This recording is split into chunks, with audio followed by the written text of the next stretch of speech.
Hello everyone and welcome back to CCN Gaming. My name is Jared aka Cornfed Kraken 93 and today we're going to be talking about Sea of Thieves. So the game just came out and I wanted to really talk about this because I've played probably I'd say a total of maybe 12 hours probably max. That's not really a lot, and there's a lot to the game to really understand what's going on. If you're wondering why my United States Championship over here is upside down, it's actually because the belt ends up like getting bent in a certain direction. So every once in a while I turn it upside down so it evens it out. So it's not wearing on one side. So yeah, so it's upside down, and I took it down from this shelf up here. The first thing I wanted to talk about was Sea of Thieves. When you first get in, you would think that most games, and I mean, when I say most, I'm meaning almost all, walk you through, the mechanics on what to expect, on what to do. Maybe it takes you on a mission or two to get your feelers out for what's going on. Sea of Thieves doesn't do that at all. So I would say a good portion of the 12 hours that I mentioned just a minute ago, 3 of those were probably spent trying to get things down, and that's only just so I can handle myself on the game.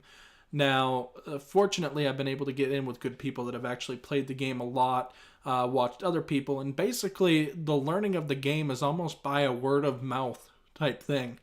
There's a lot of stuff to it. However, even though there is a lot of stuff to it, most of it's very simple.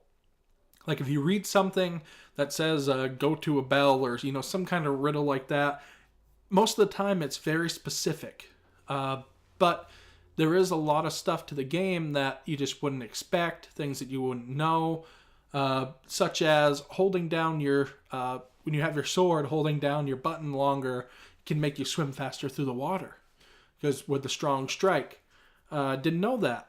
And then, so just watching people on YouTube, playing with certain people when I got on to play, I learned how to do it more. The game, I think, is a really awesome game. It can be very monotonous. So if you haven't got the game yet and are here watching today to try to get an idea of what it's like, I think that it's definitely worth the money. If you enjoy getting on with a group of friends, 4 specifically, and just playing, there's just playing a game. I've just enjoyed it in my free time, sitting down, playing. I have recorded very little of it. I'm not sure how much I'm going to put on the channel. I did a live stream on Facebook, on the CCN Gaming Facebook page. Check that out if you want to watch the live stream. I'm not sure how much I'm going to do with it for the channel. The number one hard factor on this game is that if you don't have a mic'd up crew, it is very, very hard to do anything. And that is the number one complaint that I'm finding with most people. They're going around, they're trying to find, dropping in and out of servers, trying to find people that are mic'd up so they can actually get something done. I found a few very good people that are always mic'd up that I've jumped on with. I've actually friended them, so when I can play in the future when they're on, I can jump on with them. It is possible to play single player. It is not like single player offline, but by yourself in a sloop. It is very possible. It is very doable. You want to be careful on what kind of missions you're doing. And as long as you're in the sloop, you'll be able to manage yourself fine. You want to be able to, use your tactics to your advantage. Most of the cases, sloops only offer 2 people, so most of the cases you can attack them. Even if you're by yourself, there's a little bit of a numbers advantage for the 2-player team as opposed to the 1, obviously, but I don't see that it really makes that big of a difference. But most of the time when I'm on by myself, I just try to avoid that kind of action. And honestly, for the amount that I played, there was very little PvP that was actually done. Most of it was just PvE, us just doing missions, getting the loot. There is specific trolls out there that will go out and they will kill you over and over without sinking your ship, granted, and just keep killing you over and over, steal your loot. So you want to be careful. You want to be careful how much you get into by yourself.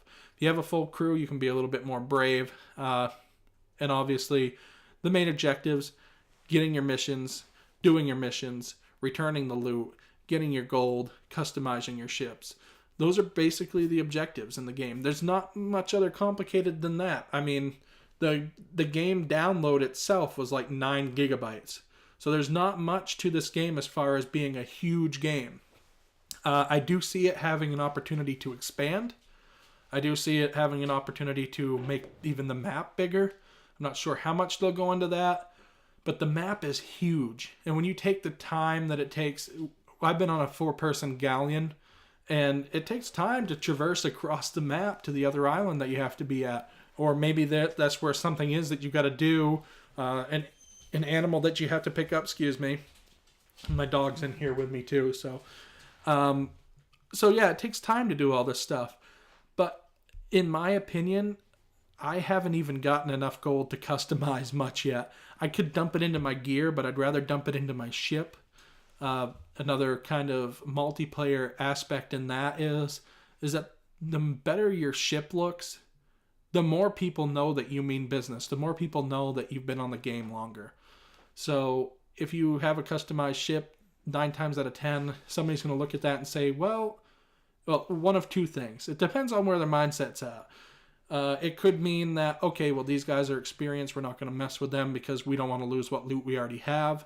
Or you have an empty ship that sees you and it's like, okay, well, these guys have a decked out ship. Chances are they get a lot of loot on them, or they've been doing missions to get a lot of loot. So let's take them out and steal their treasure. All depends what people's mindsets are. If they got treasure on, 9 times out of 10, they're 10 times more careful than what they are if they don't have treasure on. There is people out there that'll camp, wait for people to get done with their missions or to get done with a raid, and then try to take you out and steal your stuff. But I haven't really seen a lot of that. For the amount of time that I played, there's very few times that we've actually crossed other players. Sometimes we've gotten into PvP fights, but pretty much it is possible to get on there and play without having to deal with other people. Sometimes the people aren't out to kill you. They're just out to do their missions too. So it actually works out great. So, yeah, I really wanted to get on here today and just tell you my opinion towards the game. And I think it's absolutely worth the money, especially if you want to get Game Pass. If you want to get Game Pass for the Xbox One, it's $10 a month. I believe that's what the cost of it is. I'm pretty sure. And you get it for free. So, I mean, you get it for $10 a month, but I mean, you get hundreds of other games for $10 a month as well. So if you really like to play all kinds of other games, Game Pass is really, really a really good deal, and you get to Sea of Thieves with it. So I bought the game outright because I don't get Game Pass. I very, very rarely have a lot of time to actually play random games. Most of the time I'm doing WWE stuff. Sea of Thieves is kind of my relaxing game. I don't know if I'm going to do much for the channel, just because I enjoy getting on there and just playing the game. Just enjoy having some fun. However, it is very friendly for doing videos too. It's very friendly to get on there with a group of people that might be mic'd up and, doing videos that way too. So we'll see. We'll see what happens. There's no really story to it. So you just continue to do missions and stuff like that. So that might be the one downside to some people, is that it doesn't have a single player, like a campaign. It's all online basically. But I think it adds kind of a realism to it. I think there's a few comments that people have made, like if you sink another player's ship, there ought to be some kind of a reward for doing that. And I think maybe if there was like an XP type thing, maybe, but there really isn't for that. So it kind of, my dog's irritated at me because I've been down here recording for a while. But so there isn't really any kind of reward for that, other than if they have loot on them, then you get it. And I was kind of talking about this last night, and I was like, well, it would be nice, if you take down another player's ship, that they automatically drop a chest of a certain amount for each time you take down the ship. But then another guy that I was talking to was like, well, that would kind of take out the realism of it. You're taking chances. You're wasting your supplies shooting somebody's ship. If they don't have anything on that, well, you just wasted a bunch of your supplies for nothing. Or if you think that they just came off an island, they must have some kind of loot on them, take them out. It might benefit you and you might get their treasure. So there's two ways to look at it. But overall, I kind of get sidetracked and into different things. She must be chewing on a bone now. So I think overall the game is really, really worth the money. If you enjoy just sitting down, playing a game, I do find that it's very time consuming. Like, there is a lot of time put into that game to just get doing anything. So, but if you're into that kind of thing and you just enjoy sitting back, playing a game, like a little bit of PvP in there, but you like to just, customize out your stuff, you're basically just a pirate. You're basically just a pirate. And you can choose whether if you want to hunt down other people and take their loot, or you can just stick to yourself, do the quest, and earn the stuff that way. So they have different like factions in this too. They have like the Merchant Alliance that you can go with, where you get different quests to get different animals, whether it be chickens, pigs. You have to get the crates. You have to crate these things, bring them back to whatever outpost that they are wanted at, and that's where you get the money. They also have, I think, Order of Souls is another one, where you can go do missions, take out like high-level skeleton captains, and bring their skulls back, and that gives you extra money, or extra gold, rather. There is, trying to think, I think there's one other main one, and I can't think of it off the top of my head, but anyway, you get like chests or missions you gotta go do to get the gold chest or whatever, and bring that back to the gold person too, and you can get gold for that. So you might ask, what do you get with the gold? Like, when you get the gold from all these missions, what do you do with it? You customize. You customize your ship.